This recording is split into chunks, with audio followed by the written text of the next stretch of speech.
На екс-министерот Тодоров, транзицијата на власта, нова влада, владина програма.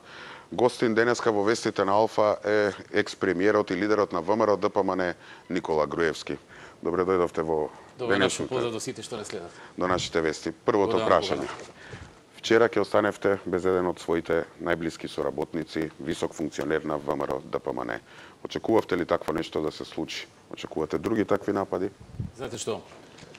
Да, вчера се случи грозно морен чин, атентат, обид за убиство на Никола Тодоров, министер за здравство, подпредседател на владата до пред еден ден, пред да му се случи тоа, до пред неколку сата, може да се рече 10 на 12 сати од полноќ.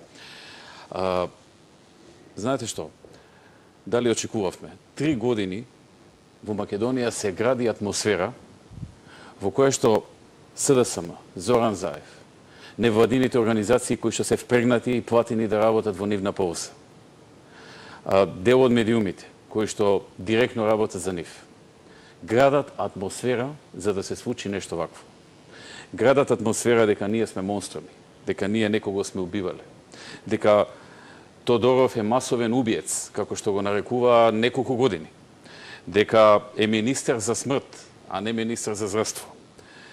Сите смртни случаи во здравството му ги препишуваа на него, како да тој е виновен што луѓето умираат, што луѓето заболуваат и умираат.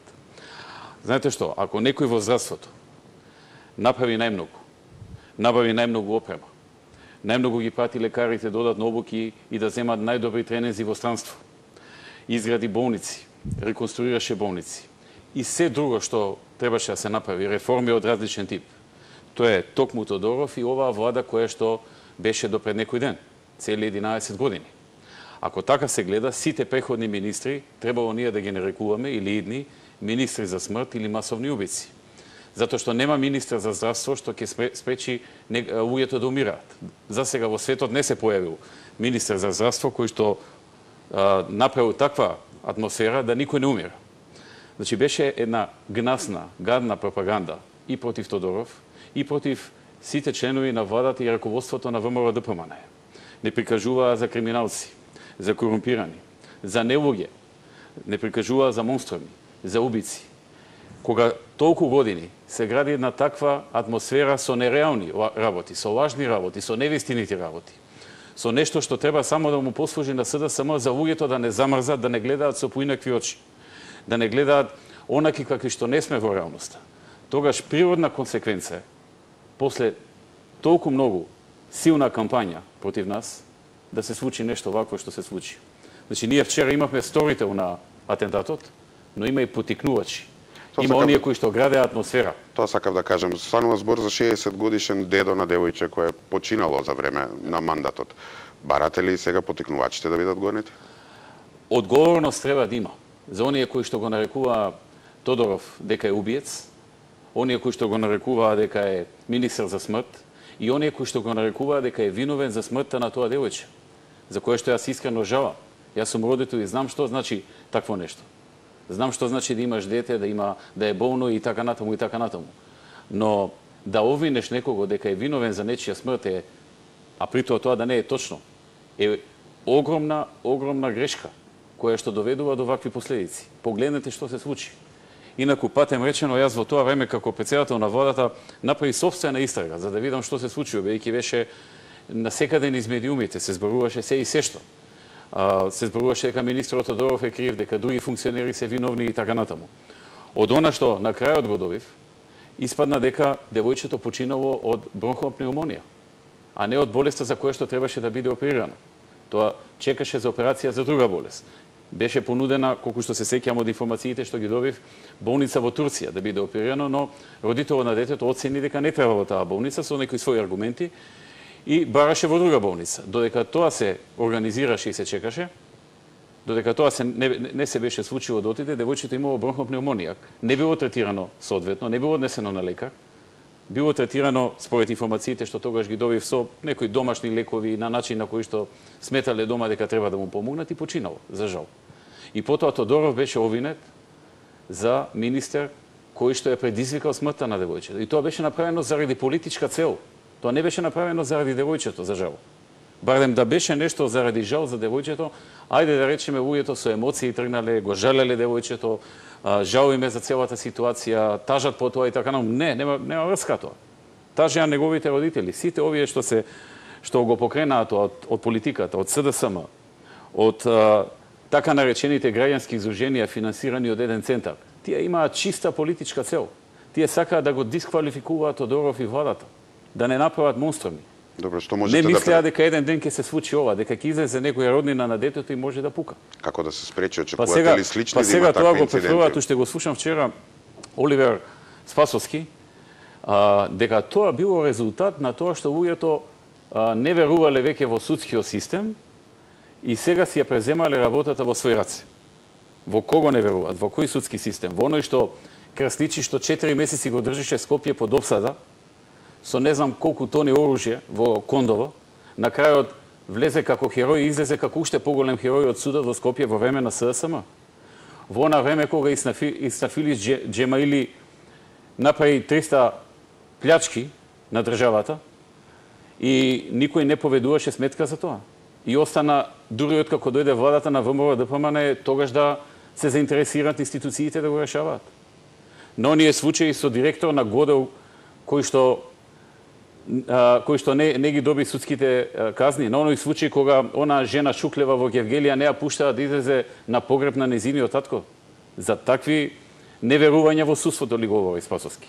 Тоа се извратување на тези, тоа се обиди да најде алиби, да најде оправдување за тоа што го правеа со години, наместо да се извинат во најмала рака за сето тоа што го правеа и што не прикажуваа како неуѓе, како монструми, додека ние по 15 сата работевме да оваа земја тргне напред, да направиме некоја реформа, да решиме некој проблем, да качиме плата, да качиме пензија, да помогнеме земјата да оди напред. Тие не представуваа како монструми, како убици, како криминалци и сега зачудени се што дојде до оваа ситуација. Они сега викаат, значи обвинителството сега бара да се прошири стагата за инцидентите во собранието. И бара да на некој начин да се прошири кон вашите пратеници. Знаете што? Се што ќе прават во наредниот период ќе биде со цел да го отргнат вниманието од она што треба да биде главно внимание. А главното внимание треба да биде она што тие го ветуваа на изборите да го испорачаат на народот. Јас тоа го кажав и во мојот говор во собранието. Најмалку 6 месеци ќе се занимаваат со нас. Те Никола Груевски ќе е крив за нешто. Те Тодоров, те пратениците на ВМРО ДПМН ќе се занимаваат со нас за да го занимаваат народот да заборави на ветувањата што ги дадоа. Да заборави на 30.000 денари просечна плата. Да заборави на тоа дека ветија во првиот месец ќе добиеле докторите 100.000 денари плата, а не на крајот на мандатот како што сега го променија во излагањето на Зоран Заев во парламентот. Да забораваат на еден куп лажни манипулативни ветувања што ги дадоа, ќе се занимаваат со пратениците, а нема да се занимаваат со тоа што кој ги внесе луѓето во собранието. Зошто луѓето влегува во собранието? Они тврдат дека ВМРО стоело за тоа. Насилниот акт што се случи во собранието, политичкиот насилен акт, кршењето на уставот, кршењето на законите, кршењето на деловникот, терањето на сила, тоа ги натера. Зошто? За да дојдат еден ден порано. Еве ги влегува вчера, поседува 2-3 сата во владата, се изнасликаа и си заминаа дома. Каде се денеска? Каде се реформите што ќе ги правеа од првиот ден? Влегле во владата, ја разгледале, сликале теписи кои што 2 години стојат таму, за да покажат дека биле убави или не знам луксусни теписите, а ги гледаат 2 години нивните министри што партиципираа во владата и си отидоа на викенд. За тоа ли беше тепањето во парламентот и кршењето на уставот, на законите, на деловникот?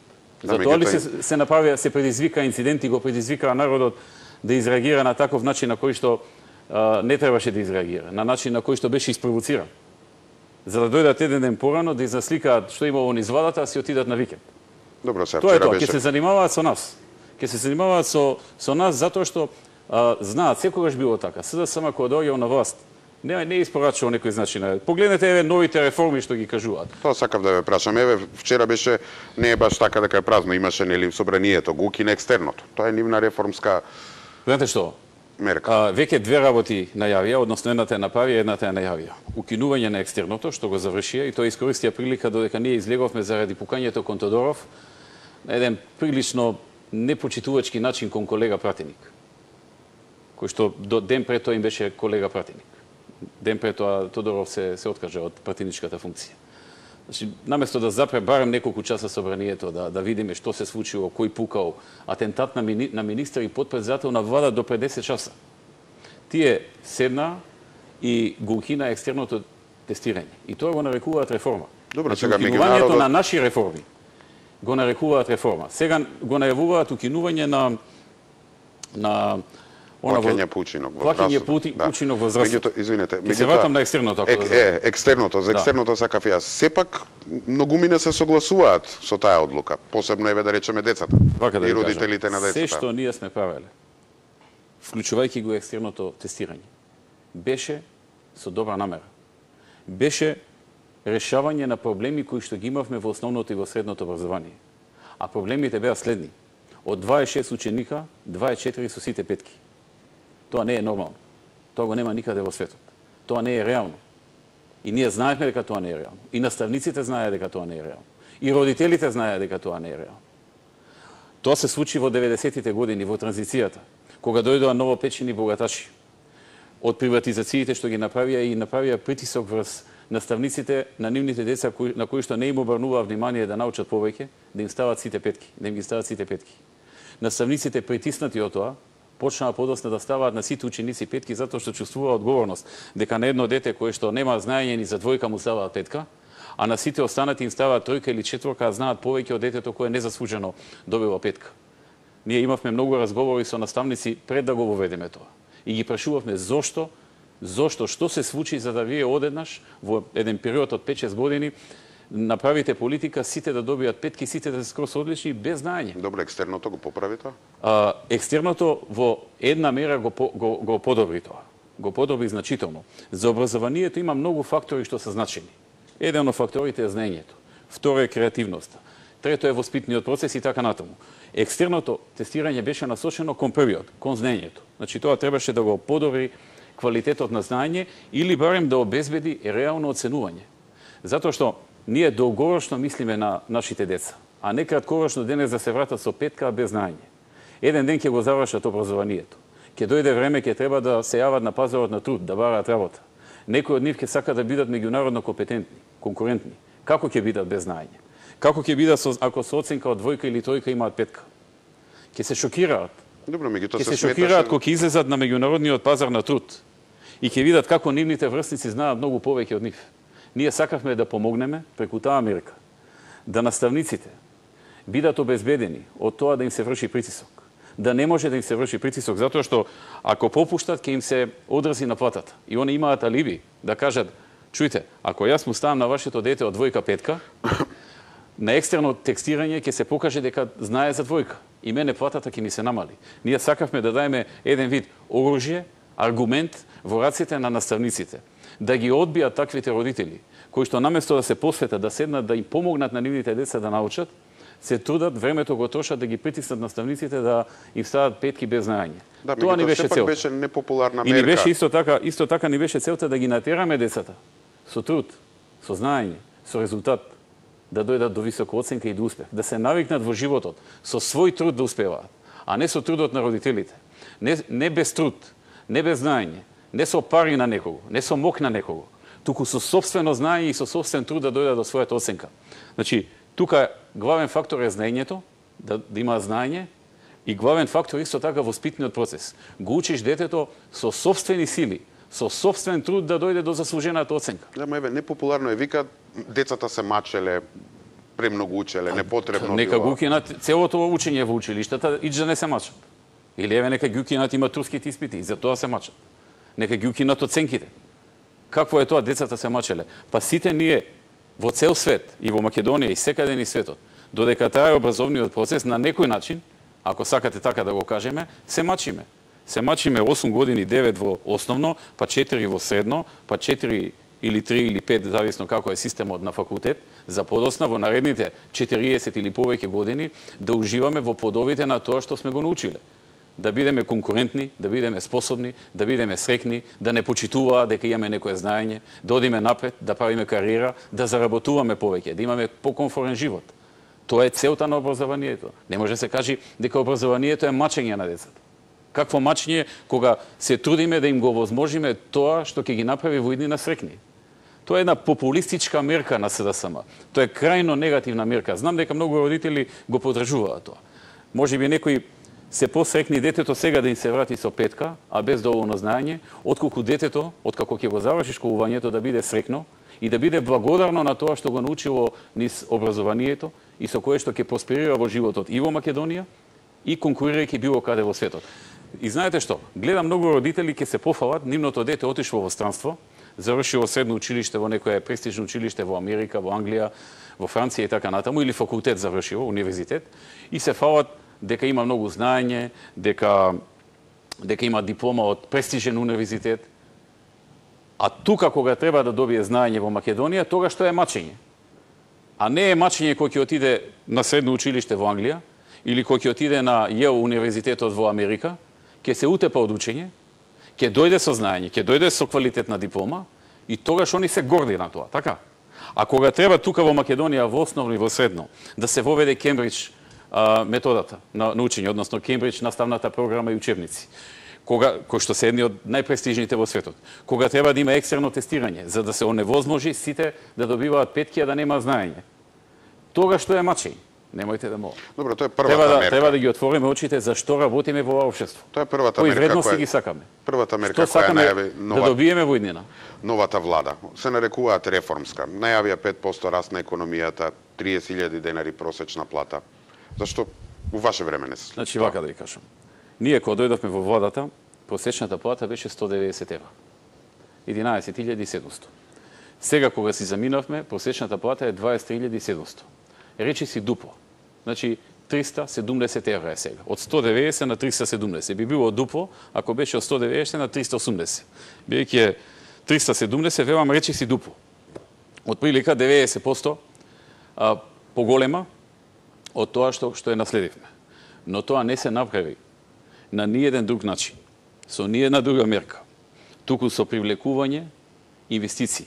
А за да ги привлечите, потребно е да создадете добра бизнис клима, ниски даноци, општо земено ниски трошоци за правење бизнис, квалитетна работна сила со знаење по стандарди на меѓународните инвеститори, а не екстерното нечиново мачење било. Со добро развиена мрежа на промотори, на министри за инвестиции, кои што се тренирани и прифатени во најпрестижните меѓународни компании, глобални компании на одредени позиции, па нивно привлекување во Македонија, една крупна акција за да се донесат инвестиции кои што ќе отворат нови работни места. Прв ефект ќе го намалат процентот на невработеност, како што ние од 38 на 23 го намаливме посто. Односно отворивме 170.000 нови работни места, од кои што околу 30.000 се во странските компании, останатите се во домашните компании. Затоа што климата што ја направивме, условите, законите беа за сите, не беа само за странските, и за домашните беа. Па потоа, откако ќе се намали невработеноста, тоа создава притисок на пазарот на труд, за да ја зголемува платата, бидејќи почнува да им бегаат поспособните. Вика, има нова фабрика дојдена од Англија, ќе си одам, ако не ми дадеш толку повеќе, тие ми нудат повеќе. Ако не ми дадеш и ти, ќе си одам. За да го задржи, му дава повеќе. И така растат платите. Значи, само преку реални инвестиции. А мислите дека домашни и странски. Тога е неостварливо е сега да биде во иднина? Не гледам за сега барем политики со кои што ќе го направат тоа. Гледам политики со кои што ќе ги зголемуваат даноците. Се спомнува персоналниот данок на доход. За оние што земаат поголеми плати, значи луѓето кои што со собствено знаење, интелект, образование успеале да се наметнат да земат поголеми плати. И тоа за 80% зголемување. Се спомнува данокот на имот. Се спомнуваат придонесите. Тоа го гледам. Тоа нема да ги воодушеви инвеститорите, ни домашните, ни странските. Па не знам, укинување на радиодифузната такса. Врска нема со зголемување на бројот на инвестиции. Значи никаква врска нема. Или 2 часа недовно повеќе ефтина струја. Ја не видов субвенциите за земјоделците, не ги видов за земјоделска механизација всушност. Па ништо од тоа не се спомнува, знаете. Јас мислев дека првата изјава на Заев ќе биде поврзана нешто со инвеститори, со отворање на нови работни места, со покачување на пензии, покачување на плати, субвенции за земјоделците. Нема од тоа ништо. Првата изјава да си дал оставка обвинителот. Многу непријатно за човек за кој што тоа обвинителство води постапка и е во обвинение. Мене би ми било непријатно такво нешто да кажам, да дојдам за премиер и првата изјава да ми биде обвинителот што го води обвинителството кое ми води мене постапка пред суд да си дал оставка веднаш. И другото што го Народот чека субвенции повисоки, народот чека поголеми пензии, поголеми плати, просечна плата од 30.000 денари. И знаете што, уште една работа, гледам во неговиот настап, многу работи што тој ги даде како црсто ветување, сега ги представува како некакви цели. Значи, тие многу јасно кажа, 30.000 денари просечна плата. Сега вика, наша цел ќе биде тоа. Целта може да се оствари, може да не се оствари. Веќе имаме релативизирање на ветеното. Или ветија 100.000 денари за лекарите плата. Супер. Лекарите викаат добре. И веројатно многу од нив гласа за 100.000 денари плата. Сега викаат, цел ќе ни биде до крајот на мандатот тоа. Па чекайте, што не кажате дека на крајот на мандатот ќе биде 100.000 денари? И кој ќе биде крајот на мандатот ќе видиме. Го споменавте Зврлевски. Новата власт најавува и комплетен реизбор во судството. Сметате ли дека е потребно таму реформа? Знаете што, СДСМ има долга историја на вмешување и влијание врз судството. Да не речам превземање на судството како партија. 96 година ги реизбра сите суди и тоа во парламент без присуство на опозицијата. 600 суди во еден ден. Имаше пред некој ден некаде колумна на еден од тоа време кој што раскажуваше дека ги договориле во партијата кој како лобирал и самата партија по комитети како лобирале, како ги договориле, така ги гласале и тоа еден му кажувал на председателот на собрание, овој може, овој не може и така предлагал тој и другите гласале. Потоа има уште еден упад во судството во 2002 кога измислија некоја причина за да го смена судскиот совет со цел да наметнат нов со кој што ќе им се закануваат на судиите за да судат во нивна полза. Затоа потоа во судството имавме ситуации од типот на Иснафирис Джемаили, ситуации од типот на Красничи, ситуации од еден куп случаи кои што ги имаше. Сега повторно сакаа да ги стават раците во судството. Повторно слушаме приказни дека ќе се направила ревизија на сите судии, реизбор на сите судии. За такво нешто да се случи, потребно е двотретинско мнозинство за промена на законот за судство, кое што го немаат за таква работа и нема да го имаат. Следното прашање е специјалното јавно обвинителство. Првиот рок што го има завршува, мислам, за 2-3 дена за покренување обвинителни акти. Голем дел на членови на вашата партија се на удар на ово обвинителство. Што очекувате во иднина? Специјалното јавно обвинителство, различно од тоа што се договараше во Пржинскиот договор, нам ни беше прикажано дека ќе биде неутрално, дека ќе ги испита сите случаи, дека нема да се води од политички мотиви, дека ќе биде на страна од партиите, дека добро во Македонија се расветват сите овие шпекулации што се создадоа и ние под едни такви услови го прифативме тоа. Тоа излезе целосно партиско, партизирано, послушно на СДСМ обвинителство, кое што се стави во функција на целите на СДСМ да дојде на власт, да ја ослабни и компрометира ВМРО ДПМН и без никакви докази да поднесува судски обвиненија. Така тргна, веројатно така и ќе продолжат, верувајќи дека на тој начин ќе му помогнат на СДСМ. Се што досега поднесува е без никакви докази против било кого. И веруваа дека ако СДСМ ги стави своите партиски канџи врз судството, дека на тој начин ќе се изврши притисок на судиите, па нешто да им помине на суд, односно некого невин да го осудат. Значи, тоа е ставено во функција на СДСМ, во функција на неговите цели, таму има директна комуникација помеѓу нив и практично што ќе одлучи СДСМ, тоа ќе се пушти. Тоа ќе оди во обвинение. Мислам дека они ќе си останат доследни на нивните заложби без никакви докази, со крајно лажни обвинувања на класични партиски пресконференции да продолжат додека имаат мандат за тоа и да не обвинуваат, да не потрупаат со обвиненија. Но СДСМ треба да знаат дека сето тоа ќе им се врати еден ден. Едноставно се што се прави лошо и зло, без причина, без докази, еден ден се враќа. Тоа е тоа, таков е живот. Што понатаму? Што да очекуваме да го привршиме интервјуто со време сме? Ние сме сега партија која што, иако победи на изборите, иако освои најголемата доверба од граѓаните, 455.000 гласови, Иако најголем дел од граѓаните гласаа за ВМРО ДПМН и за коалицијата за подобра Македонија. Како сплет на околности, создадени пред се однадвор, отидовме во опозиција.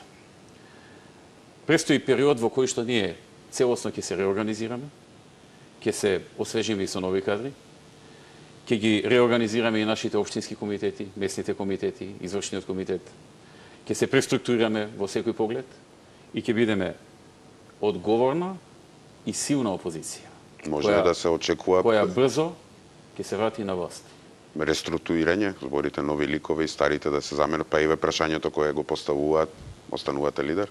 Да, тоа го одговорив дека немам намера да се повлекувам како победник на овие избори, како човек кој што е доби довербата од најголем број од граѓаните и презема одговорност за понатаму. Но крајот на овој месец истекува и мандатот на извршниот комитет, така што некаде во јули ќе има нов извршен комитет, веројатно и тоа ќе биде и добра можност и да се промовираат и некои нови личности кои што ќе влезат во извршниот комитет и кои што со нова енергија ќе помогнат понатаму во засврстување на ВМРО ДПМН и забразување на успехот, а тоа е враќање на власт на ВМРО ДПМН и предводење на Македонија со уште посилна динамика и посилни реформи напред, кон подобар живот, кон подобар квалитет на живот, повисоки плати и кон сите стратешки цели кои ги има Македонија, меѓу кои што Европската унија и НАТО. Ви благодарам. Ви благодарам, беше задоволство. Тоа беше лидерот на ВМРО ДПМН Никола Груевски. Ние продолжуваме понатаму.